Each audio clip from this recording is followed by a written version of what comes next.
tá tudo muito bom, tá tudo muito bem, mas tá na hora da gente falar de arbitragem. Renata Ruel tá com a gente aqui nesse Sport Center. O Zanardi, ele deu uma segurada ali, fez a parte dele. Tudo bem, Rê? Boa noite pra você. Mas eu quero saber se você vai dar uma segurada também ou se você vai pesar a mãozinha aí na arbitragem. Oi, Dani, boa noite. Prazer estar com você, que Sim, quase nunca acontece, né? Então fui muito feliz. Craque Silas, Jean, boa noite, fã de esporte. E até antes de falar da arbitragem, vou dar um detalhe que eu não sei se o pessoal sabe. Zanardi, ele foi demitido do Sub-20 do Santos. Oh. Ele era treinador do Sub-20 do Santos, junto com o preparador físico, que hoje está no São Bernardo. Fizeram uma campanha sensacional e tinha sido demitido do Sub-20 do Santos. Eu não sabia. Informação é importante. Vocês estão achando que ela trata só de arbitragem? Não tem nada ruim que não possa ficar pior, né, Dani?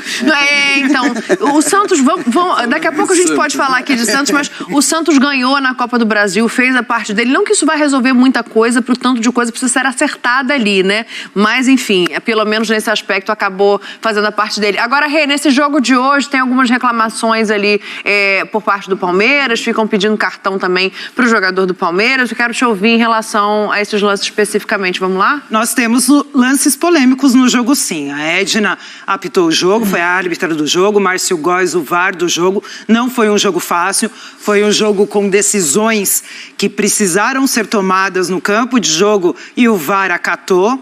E aí o que a gente tem que entender? A gente não vai falar de todas as polêmicas aqui, mas a gente tem algumas polêmicas aqui principais. Vamos começar, no primeiro tempo que o Palmeiras pede pênalti nesse lance do Gustavo Gomes. Depois do escanteio cobrado na área, o goleiro sai, tira a bola e o defensor, ele disputa aquela bola com o Gustavo Gomes. Tem aquele braço aqui, sim, mas não é aquele braço de fazer um movimento, não é aquele braço de alavanca, é um braço de ocupar o espaço, de eu vou proteger aqui o espaço do goleiro, o goleiro sair, tirar a bola, e eu sinceramente não vejo infração nesse lance. Concordo com a decisão da Edna no campo e concordo com a decisão do VAR de manter a decisão da Edna no campo. Vocês querem perguntar alguma coisa sobre esse lance? Pra mim é a famosa vamos ver se cola, né? Ele dá uma valorizada ali. E infelizmente, né, Dani, a gente tem muitas famosas vamos ver se cola nos jogos de futebol no Brasil. É o tempo todo, assim. Jogadores de futebol tentam o tempo todo encontrar pênaltis, reclamar de pênaltis. A gente perde muito do jogo de futebol, muito tempo da partida com reclamações, né? E é o que a Renata falou. A gente vai falar de duas ou três, não sei quantas ela escolheu, mas se você visse, o Palmeiras ficou pedindo 2, 3, 4 pênaltis que sinceramente não faziam sentido nenhum. O São Bernardo pede um que é muito mais marcado no Brasil do que mas acho que a Renata vai falar com propriedade sobre esse do São Bernardo, mas de qualquer maneira também o nível de reclamação é um nível que extrapola o bom senso, é um nível que a gente não está acostumado a ver, por exemplo, nas ligas europeias. Não tem jeito, cara. Nesse aspecto, eu sonho com o dia em que a gente vai chegar aqui e vai respeitar as decisões de arbitragem, né? Vai respeitar a decisão do árbitro dentro de campo quando a gente lembrar que o VAR é só para chamar quando você não tem discussão, quando você não tem dúvida. Infelizmente, eu acho que esse dia está longe. Na verdade, eu não acho que esse dia vai chegar, não. O lance que você está falando é o do Marcos Rocha, é a mão do Marcos Rocha. A gente tem ele aí, não tem Rê? Temos sim. É esse lance aqui. E é um lance que a gente vê, até o Jean estava falando dessa pressão em cima da arbitragem. Foi isso bastante tempo do jogo, mas o que é interessante a gente ver aqui? O que a regra fala? Que você tem que analisar se o movimento é natural ou não para o jogador. E aí entra as orientações. Eu até coloquei, e quem quiser pode ir lá no meu Twitter, pode ir nos meus stories do Instagram, o vídeo do material da Comebol, da Libertadores do ano passado, onde tem lá o que são mãos sancionáveis e o que não é mão sancionável.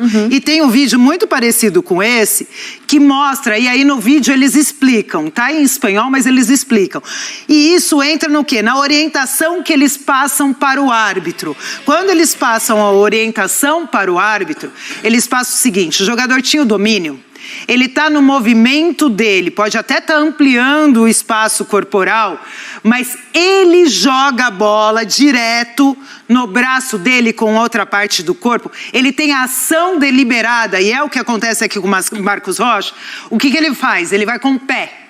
Ele vai tirar essa bola com o pé. E ele tira. Sim. Só que a hora que ele tira, pega no braço. Ele mesmo joga a bola contra o braço dele. E aí é uma ação deliberada onde ele tinha o domínio do corpo, tudo isso. Ou seja, dentro das orientações, daquelas regras que não são claras e da mão não é clara, os árbitros recebem a orientação que isso não é penalidade. E aí a gente pode até colocar outro Dani, né? Outra coisa que a gente estava falando na maquiagem, né, Dani? Sim. Que é aquela questão. Tem um ganho tático? É um fator a mais para você analisar. Quando ele chuta a bola, o que ele ia fazer? Tirar essa bola da área. Quando toca na mão dele, o que ele faz? Ele mantém essa bola na área.